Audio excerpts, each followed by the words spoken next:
नमस्ते विद्यार्थी मित्रों, जय गुरुदेव। धोरण 10 विषय सामाजिक विज्ञान पाठ चौथो भारतनो साहित्यिक वारसो। लास्ट विडियोनी अंदर आपणे भारतना साहित्यिक वारसानी अंदर संस्कृत भाषा आ सिवाय 4 वेदों ऋग्वेद, यजुर्वेद, सामवेद और अथर्ववेद आ सिवाय ब्राह्मण ग्रंथों, आरण्यको अने वेदांग साहित्य सुधी आपणे चर्चा करी। त्यारबाद आ लेक्चरनी अंदर आपणे वात करशुं प्राचीन भारतीय साहित्यनी अंदर। त्यार पछी आगळनो टॉपिक रामायण अने महाभारत।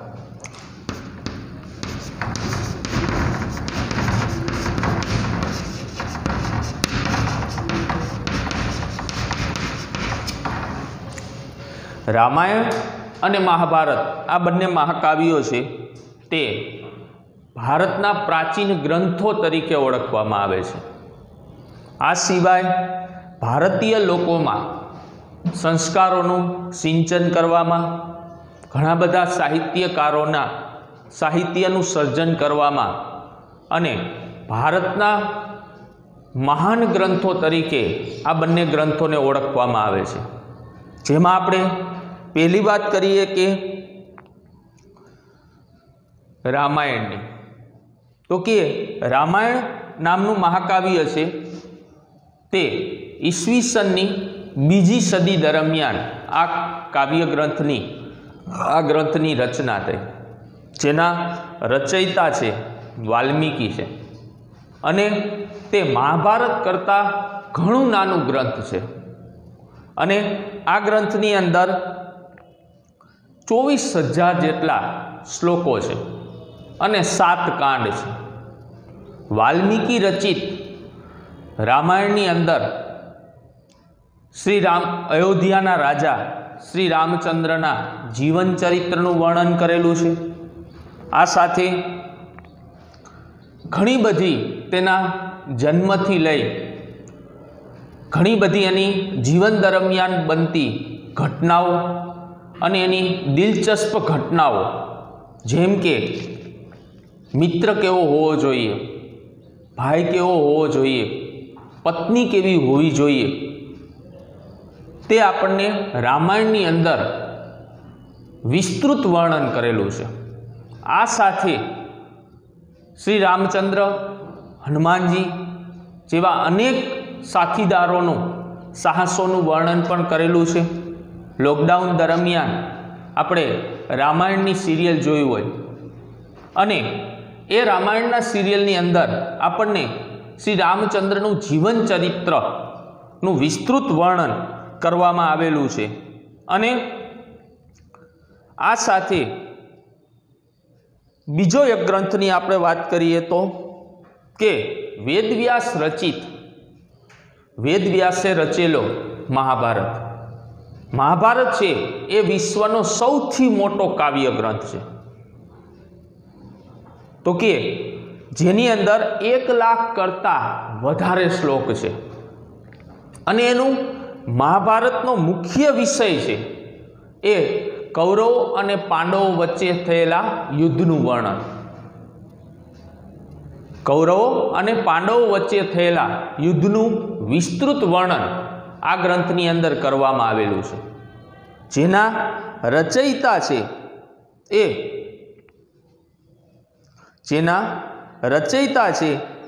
वेदव्यास छे।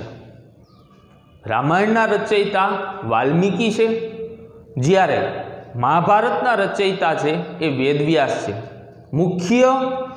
मुख्य मुद्दो छे तेमां कौरव अने पांडवो वच्चेना थयेला युद्धनुं वर्णन। 1 लाख करता वधारे श्लोक छे अने तेमां વિશ્વનો સૌથી મોટો કાવ્ય ગ્રંથ છે। આ સાથે રામાયણ અને મહાભારતમાંથી છૂટો પડેલો એક ગ્રંથ, એનો એક ભાગ, મહાભારતમાંથી છૂટો પડેલો એક ગ્રંથ, એક ભાગ એટલે શ્રીમદ ભાગવત ગીતા। શ્રીમદ ભાગવત ગીતાની રચના તે જ્યારે કૌરવ અને પાંડવો વચ્ચે થયેલું યુદ્ધ અને એ યુદ્ધ દરમિયાન અર્જુનના સારથી તરીકે શ્રી કૃષ્ણ છે, અને જ્યારે અર્જુન કૌરવ અને પાંડવો વચ્ચે જ્યારે યુદ્ધ થાય છે, એ યુદ્ધ દરમિયાન અર્જુન છે એ કૌરવો સામે લડવાની ના પાડે છે અને પોતાનું બાણ છે એ નીચે મૂકી દે છે કે મારે લડવું નથી।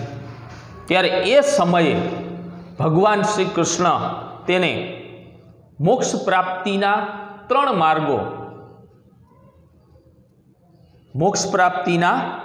માર્ગો જ્ઞાન, કર્મ અને ભક્તિ, જ્ઞાન, કર્મ અને ભક્તિ માર્ગનું વિસ્તૃત વિવેચન, વર્ણન છે કરી અને શ્રી કૃષ્ણ છે એ અર્જુનને સમજાવે છે કે મોક્ષ મેળવવો હોય કે ભલે તારી સામે ઘણા બધા તારા ભાઈઓ છે, છતાં પણ તારે લડવું પડશે, કારણ કે મોક્ષ પ્રાપ્તિના ત્રણ માર્ગો જ્ઞાન, કર્મ અને ભક્તિ માર્ગનું વિસ્તૃત વિવેચન છે એ આ ગ્રંથની અંદર કરેલું છે। અને જ્યારે શ્રી કૃષ્ણ છે એ અર્જુનને સમજાવે છે કે મોક્ષ પ્રાપ્તિના ત્રણ માર્ગો ભક્તિ, જ્ઞાન અને કર્મ દ્વારા તને મોક્ષ મળશે,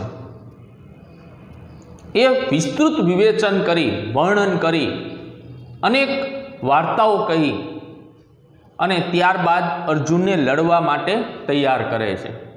એને આધારિત આખો એક ગ્રંથ લખાણો જે 18 અધ્યાયની અંદર એનું વર્ણન કરેલું છે, એવો ગ્રંથ એટલે શ્રીમદ ભગવદ્ ગીતા। આમ રામાયણ, મહાભારત અને શ્રીમદ ભગવદ્ ગીતા એ ભારતની રાષ્ટ્રીય સંપત્તિ ગણવામાં આવે છે, ભારતના બે મહાન ગ્રંથો તરીકે ઓળખવામાં આવે છે। તેમાં વિશ્વનો સૌથી મોટો કાવ્ય ગ્રંથ 1 લાખ કરતાં વધારે શ્લોક ગણાતું મહાભારત। આમ ભારતીય લોકોમાં સારા સંસ્કારોનું સિંચન કરવામાં આ ગ્રંથો છે ઉપયોગી બન્યા છે। આ સાથે કે ઘણા બધા સાહિત્યકારોના વિચારો અને સાહિત્યનું સર્જન કરવામાં પણ આ બંને ગ્રંથો છે સંદર્ભ ગ્રંથો તરીકે વિસ્તૃત માહિતી મેળવી અને ત્યારબાદ ઘણા બધા સાહિત્યકારોએ પોતાના સાહિત્યનું સર્જન કરવામાં પણ આ ગ્રંથો છે એને ખૂબ જ ઉપયોગી નીવડ્યા છે। ત્યારબાદ આ યુગમાં સંસ્કૃત ભાષામાં પણ પુષ્કળ સાહિત્ય રચાયું, જેમાં ધાર્મિક અને લૌકિક એવી બંને પ્રકારની રચનાઓનો સમાવેશ થાય છે। પુરાણોએ આરંભિક વૈદિક ધર્મને સમજવામાં મુખ્ય ભૂમિકા ભજવી છે। આ સમયગાળા દરમિયાન એટલે કે સંસ્કૃત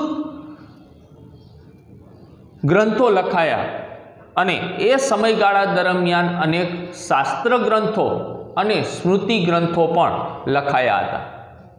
જેમાં શાસ્ત્ર ગ્રંથોની આપણે વાત કરીએ તો શાસ્ત્ર આધારિત અને વિજ્ઞાન આધારિત પણ ઘણા બધા ગ્રંથો લખાયા। શાસ્ત્ર ગ્રંથોની વાત કરીએ તો કૌટિલ્યનું અર્થશાસ્ત્ર જે વહીવટી વિજ્ઞાનની કૃતિ છે। આ સિવાય વિવિધ કક્ષાના ગણિત શાસ્ત્ર, વિજ્ઞાન આધારિત શાસ્ત્ર ગ્રંથો પણ લખાયા। સ્મૃતિ ગ્રંથોની વાત કરીએ તો સ્મૃતિ ગ્રંથોની અંદર ધર્મ દ્વારા અનુમોદિત કર્તવ્ય, રિવાજો અને નિયમો આપવામાં આવ્યા છે।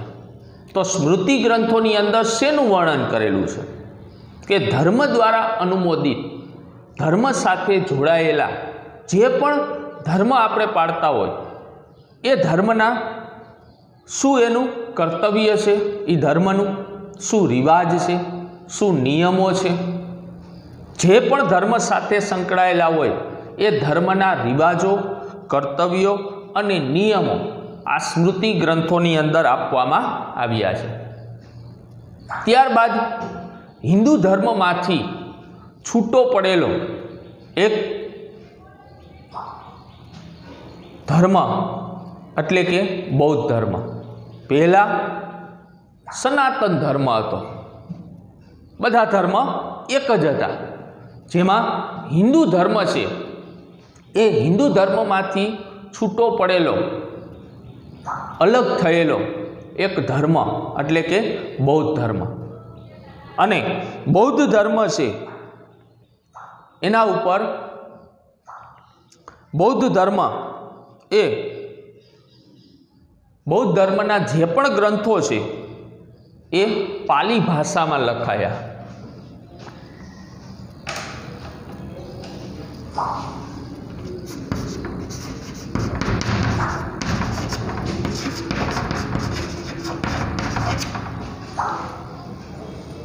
बौद्ध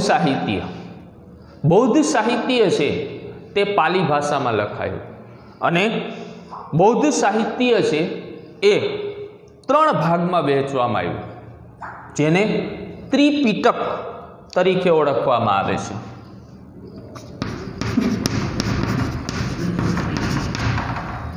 अने आ बौद्ध साहित्य छे ते 3 भाग में वहेंचायेलुं। पाली भाषा में लखायेलुं बौद्ध साहित्य 3 भाग में वहेंचायेलुं छे अने तेने त्रिपिटक तरीके ओळखवामां आवे छे। अने त्रिपिटक आधारित 3 ग्रंथो लखाया, जेमां त्रिपिटक में 3 भाग सुक्त पिटक, विनय पिटक अने अभिधम पिटक। तो सुक्त पिटक नामना ग्रंथनी अंदर भगवान बुद्ध अने तेमना शिष्यों वच्चेनुं संवाद,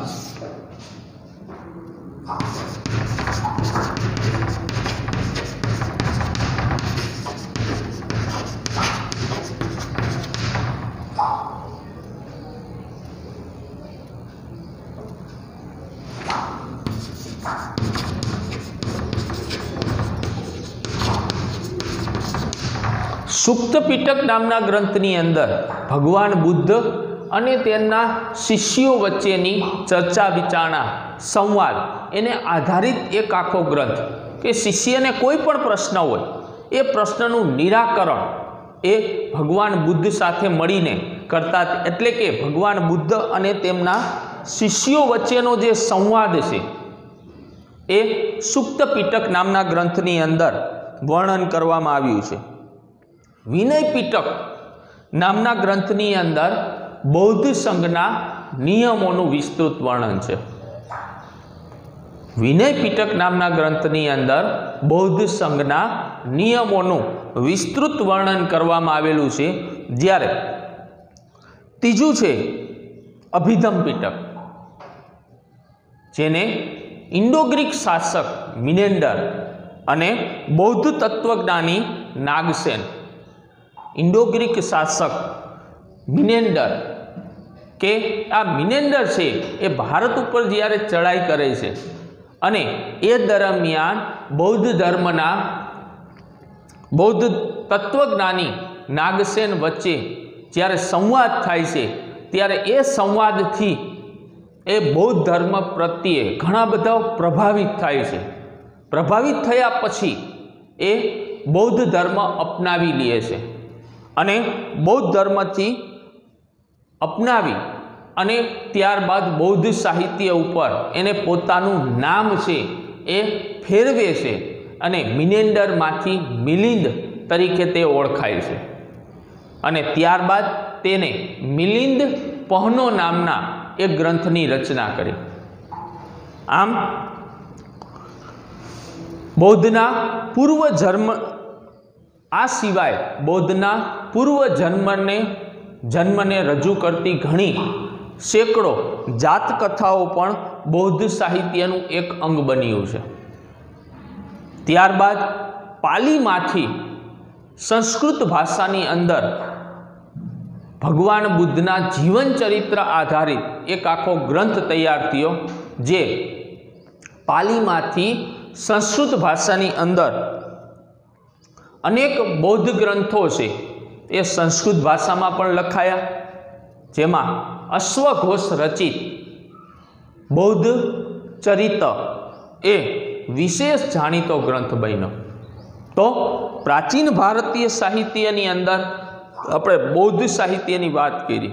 પાલી ભાષામાં લખાયો, 3 ભાગમાં વહેંચાયેલો છે, તે ત્રિપિટક તરીકે ઓળખાય છે, જેના મુખ્ય ગ્રંથો છે સુક્ત પિટક, વિનય પિટક, અભિધમ પિટક અને બુદ્ધ ચરિત્ર. સુક્ત પિટક, વિનય પિટક અને અભિધમ પિટક નામના ગ્રંથો છે તે પાલી ભાષામાં લખાયા, જ્યારે બુદ્ધ ચરિત્ર નામનો ગ્રંથ છે ભગવાન બુદ્ધના જીવન ચરિત્ર આધારિત એક આખો ગ્રંથ તૈયાર થયો, અને એ ગ્રંથ છે એ સંસ્કૃત ભાષામાં રચવામાં આવ્યો અશ્વઘોષ, જેમાં ભગવાન બુદ્ધના જીવન ચરિત્રનું વિસ્તૃત વર્ણન કરવામાં આવેલું છે.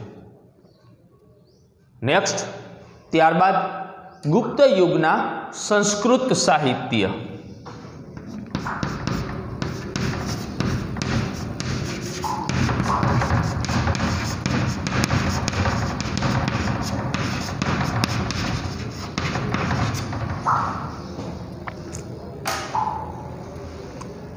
જેમાં ગુપ્ત યુગ રાજાનો સમયગાળો છે એ કલાનો, સાહિત્યનો સુવર્ણ યુગ કહેવામાં આવે છે. કારણ કે ગુપ્ત યુગના રાજાઓના સમયગાળા દરમિયાન અનેક સાહિત્યકારો થઈ ગયા, જેને સંસ્કૃત ભાષાની અંદર અનેક કાવ્ય ગ્રંથો લખેલા છે. કારણ કે ગુપ્ત યુગના રાજાઓનો સમયગાળો છે એ સંસ્કૃત સાહિત્યનો સુવર્ણ યુગ. કારણ કે આ રાજાઓના સમયગાળા દરમિયાન અનેક સંસ્કૃત સાહિત્યો અને અનેક કાવ્ય ગ્રંથો છે એ લખવામાં આવ્યા. એટલા માટે ગુપ્ત યુગના રાજાઓના સમયગાળાને સંસ્કૃત સાહિત્યનો સોનાનો યુગ, સુવર્ણ યુગ તરીકે ઓળખવામાં આવે છે. કારણ કે આપણે ઘણા બધા સંસ્કૃત કાવ્ય ગ્રંથો સંસ્કૃત વિષયની અંદર આપણે આવે છે, જેમાંના આપણે વાત કરી કે આ સમયગાળા દરમિયાન અનેક મહાન લેખકો થયા. કાલિદાસ, ભવભૂતિ, ભર્તુહરિ, બાણભટ્ટ, માથ, ભારવી જેવા અનેક સાહિત્યકારો થઈ ગયા, જે સમગ્ર ભારતની અંદર પ્રખ્યાત છે, જેને સંસ્કૃત ભાષાની અંદર અનેક કાવ્ય ગ્રંથો લખ્યા. જેમાંના મહાન સાહિત્યકાર તરીકે, જેને સાહિત્ય કલા અને ઉત્કૃષ્ટ શૈલીને લીધે આખા વિશ્વની અંદર પ્રસિદ્ધ બનેલા છે એવા મહાકવિ કાલિદાસ, જેને અનેક કાવ્ય ગ્રંથો લખ્યા. અને એ કાવ્ય ગ્રંથો છે જેમાં અભિજ્ઞાન શાકુંતલમ, માલવિકાગ્નિમિત્રમ, વિક્રમોર્વશ્યમ, કુમાર સંભવ, રઘુવંશ, મેઘદૂત, ઋતુસંહાર જે કાલિદાસના વિખ્યાત ગ્રંથો હતા. જેમાં અભિજ્ઞાન શાકુંતલમ નામનો ગ્રંથ છે એ આખા વિશ્વની અંદર પ્રખ્યાત બનેલો, જેમાં દુષ્યંત અને શકુંતલાના પ્રેમનું વિસ્તૃત વર્ણન આ ગ્રંથની અંદર કરેલું છે. અને આ ગ્રંથ છે એ જર્મન કવિ ગેટ વાંચીને એટલો બધો અભિભૂત થયો કે આ ગ્રંથ માથે મૂકીને નાચવા લાગ્યો. આવા વિશ્વના મહાન અને ભારતના મહાન સાહિત્યકાર કાલિદાસે અનેક કાવ્ય ગ્રંથો સંસ્કૃત ભાષાની અંદર લખ્યા. આ સિવાય બાણભટ્ટે લખેલું હર્ષચરિત્ર, જેમાં સમ્રાટ હર્ષનું જીવન ચરિત્ર આધારિત એક આખો કાવ્ય ગ્રંથ તૈયાર કર્યો. બાણે કાદંબરી નામના ગ્રંથની રચના કરી. ભવભૂતિએ ઉત્તર રામચરિત, જ્યારે અયોધ્યાના રાજા તરીકે શ્રી રામ પાછા ફરે છે અને વનવાસ બેઠી, 14 વર્ષનો વનવાસ બેઠી અને ત્યારબાદ અયોધ્યાના રાજા તરીકે રામને રાખવામાં આવે છે અને ત્યાર પછીની જે ઘટનાઓ બને છે કે લવકુશ સાથે એનું મિલાપ થાય છે અને સીતાનું અગ્નિ પરીક્ષા થાય છે, એ વર્ણન આધારિત આખો એક ગ્રંથ બાણભટ્ટ લિખિત, ભવભૂતિ લિખિત ઉત્તર રામચરિત, ભારવીનું કિરાત અને અર્જુન વચ્ચે જે સંવાદ થાય છે એને આધારિત એક આખો ગ્રંથ, વિશાખદત્તનું મુદ્રા રાક્ષસ, શુદ્રકનું મૃચ્છકટિકમ, દંડીનું 10 કુમાર ચરિત, આવા અનેક ગ્રંથો ગુપ્ત યુગના રાજાઓના શાસનકાળ દરમિયાન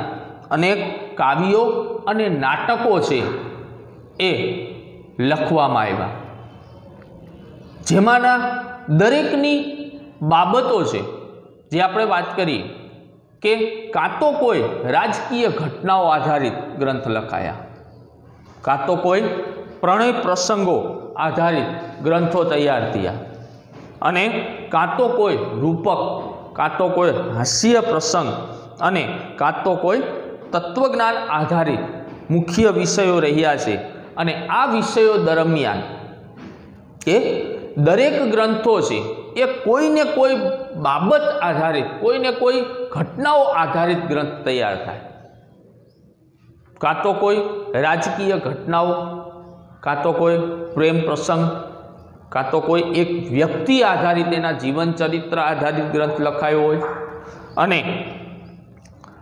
કાં તો કોઈ હાસ્ય પ્રસંગ અને કાં તો કોઈ તત્વજ્ઞાન આધારિત માહિતીઓ આપવામાં આવવા એને આધારિત આખા એક ગ્રંથો છે, કાવ્ય ગ્રંથો છે એ તૈયાર કરવામાં આવ્યા. ગુપ્ત યુગના રાજાઓના શાસનકાળ દરમિયાન આવા અનેક સાહિત્યકારોએ, અનેક કવિઓએ એ કાવ્યો અને નાટકો લખેલા છે. એટલા માટે ગુપ્ત યુગના રાજાઓનો સમયગાળો એ સાહિત્યનો સુવર્ણ યુગ તરીકે, સોનાના યુગ તરીકે એને ઓળખવામાં આવે છે, કારણ કે આ રાજાઓના સમયગાળા દરમિયાન સંસ્કૃત ભાષાની અંદર અનેક કાવ્યો અને નાટકોનું લેખન થયું. દરેક નાટકો કે કાવ્યો છે એ કોઈને કોઈ ઘટનાઓ આધારિત એનું વિસ્તૃત વર્ણન કરવામાં આવે છે. ત્યારબાદ ગુજરાતી ગદ્ય અને પદ્ય સાહિત્ય, જેમાં આપણે વાત કરીએ કે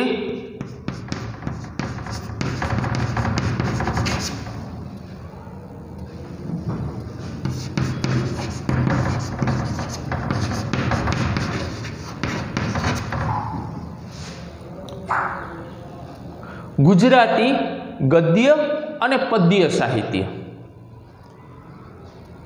નરસિંહ મહેતાથી ભક્તિ સાહિત્ય લખવાની શરૂઆત થઈ અને આદિકવિ નરસિંહ મહેતાથી ભક્તિ સાહિત્ય રચવાની શરૂઆત થઈ અને ત્યારબાદ નરસિંહ મહેતાથી દયારામ સુધીનો સમયગાળો છે તે મધ્યયુગનો સમય ગણવામાં આવે છે. નરસિંહ મહેતાથી ભક્તિ કાવ્યો લખવાની શરૂઆત થઈ અને ત્યાર પછી નરસિંહ મહેતાથી દયારામ સુધીનો સમયગાળો છે એ મધ્યયુગનો સમય તરીકે ઓળખવામાં આવે છે અને આ સમયગાળા દરમિયાન અનેક પદ્ય સાહિત્યની રચના થઈ, જેમાં મીરાબાઈ, દયારામ, અખો, પ્રેમાનંદ, પ્રીતમ, ગંગાસતી જેવા અનેક સાહિત્યકારોએ, અનેક કવિઓએ પદો, ગીતો, જેમાં આપણે વાત કરીએ તો મીરાબાઈના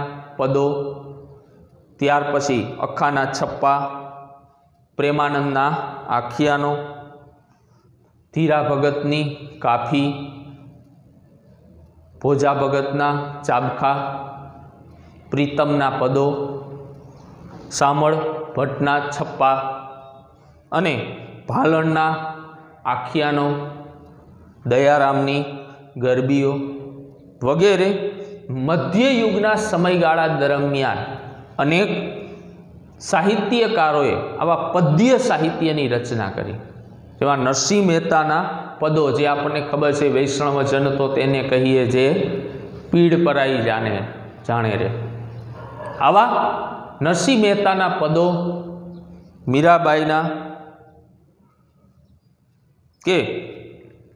મીરાબાઈના પદો નરસિંહ મહેતા, આ સિવાય અખાના છપ્પા, પ્રેમાનંદના આખ્યાનો, ધીરા ભગતની કાફી, ભોજા ભગતના ચાબખા વગેરે અનેક જે સાહિત્યકારો છે એને પદ્ય સાહિત્યની રચના કરવામાં પોતાનો ફાળો આપ્યો. આ સિવાય આપણે વાત કરીએ કે એ પછી કવિ દયારામ પછી નર્મદ અને દલપતરામ સુધીનો સમયગાળો છે એ ગુજરાતી સાહિત્યનું શરૂઆત થઈ. આ સમયગાળા દરમિયાન તો કે અનેક, હવે આપણે વાત કરી કે જે પદ્ય વિભાગ છે એનું સાહિત્યનું સર્જન કરવામાં અનેક સાહિત્યકારોએ પોતાનો ફાળો આપ્યો. ગદ્ય વિભાગ એટલે કે પાઠ, જે પદ્ય એવી રીતે ગદ્ય વિભાગ, અને એ ગદ્ય વિભાગનું સર્જન કરવામાં અનેક કવિઓ કે જેની અંદર નર્મદ, નવલરામ, મૈપતરામ, રૂપરામ, કિશોરલાલ મસરૂવાળા, ગોવર્ધનરામ ત્રિપાઠી, પન્નાલાલ પટેલ, ઈશ્વર પેટલીકર, ચંદ્રકાંત બક્ષી જેવા અનેક સાક્ષર વયોએ ગુજરાતી સાહિત્યને ખૂબ જ સમૃદ્ધ બનાવ્યું. જે અનેક પાઠો લખી અને ગુજરાતી સાહિત્યને સમૃદ્ધ બનાવવામાં આવા લેખકોએ પોતાનો ફાળો આપ્યો. જે માત્ર આટલા બોલી છે નહીં, આ સિવાય આપણા ગુજરાતી પાઠ્યપુસ્તકની અંદર આવતા તમામ જે લેખકો છે એ લેખકોએ ગુજરાતી ગદ્ય વિભાગનો વિસ્તૃત વર્ણન કરવામાં, ગદ્ય વિભાગનો વિકાસ કરવામાં પોતાનો ફાળો આપ્યો છે. અને આ સાહિત્યકારોએ ગદ્ય સાહિત્યને સમૃદ્ધ બનાવ્યું. આમ ગુજરાતી ગદ્ય અને પદ્ય, ગદ્ય વિભાગ છે એમાં લેખકોએ, અને પદ્ય વિભાગ છે એમાં ઘણા બધા કવિઓએ, ઘણા બધા સાહિત્યકારોએ ઘણા બધા પદો, ગીતો, ગરબીઓ, આખ્યાનો, છપ્પા વગેરે લખીને ગુજરાતી ગદ્ય અને પદ્ય સાહિત્યને સમૃદ્ધ બનાવ્યું. આમ ગુજરાતી ભાષાની અંદર ગુજરાતી ગદ્ય અને પદ્ય, તો અહીંયા સુધી આજ આપણે લઈ. હોમવર્કની વાત કરીએ તો હોમવર્કની અંદર આપણે 2 પ્રશ્ન લખવાના છે. એક પ્રશ્ન છે, મહાકાવ્ય તરીકે રામાયણ અને મહાભારતનો પરિચય આપો.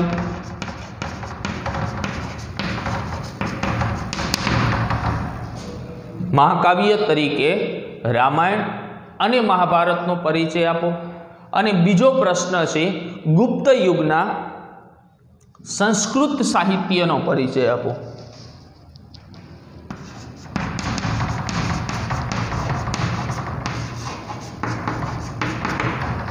હોમવર્કની અંદર આપણે 2 પ્રશ્ન લખવાના છે.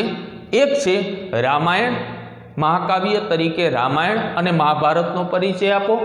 અને બીજો પ્રશ્ન છે ગુપ્ત યુગના સંસ્કૃત સાહિત્યનો પરિચય આપો. આ 2 પ્રશ્ન આપણે હોમવર્કની અંદર લખવાના છે અને પાકા કરવાના છે. અસ્તુ. જય ગુરુદેવ.